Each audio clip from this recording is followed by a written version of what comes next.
ગોંડલના વોરા કોટડા રોડ પર સબજેલ પાસે વીજ પોલ પર વીજ કરંટ લાગતા બે યુવાનોના મોત નીપજ્યા હતા. સબજેલ પાસે કોન્ટ્રાક્ટ બેઝ કામ કરતા કર્મચારીઓ 11 કેવી કોટેડ વીજ લાઈન નાખી તે વેળાએ તેમને વીજ કરંટ લાગતા ઘટના સ્થળે તેમનું કમકમાટી ભર્યું મોત નીપજ્યું હતું. સબજેલ પાસે કોન્ટ્રાક્ટ બેઝ કામ કરતા કર્મચારીઓ 11 કેવી કોટેડ વીજ લાઈન નાખતી વેળાએ કરંટ લાગ્યો હતો. મૃતકને રાજકુમાર બિલ અને રાજસ્થાન હાલ ગોંડલ બંને યુવાન વીજ પોલ પરથી ચડી નવી વીજ લાઈન નાખતા હતા. તે દરમિયાન કરંટ લાગતા ઘટના સ્થળે તેમનું મોત નીપજ્યું હતું. વોરા કોટડા રોડ પર 4 દિવસ પહેલા નવી વીજ લાઈન નાખવાનું કામ કોન્ટ્રાક્ટ બેઝ પર શરૂ કરવામાં આવ્યું હોવાની વિગત સામે આવી છે. અંદાજે 30 મજૂરો વિજયનગર અર્બન ફીડરમાં આવતા વિસ્તારોમાં નવી લાઈનો નાખતા હતા.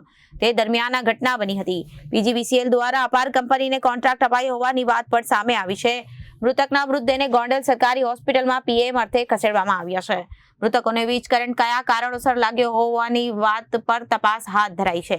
Bureau report, Janadesh news.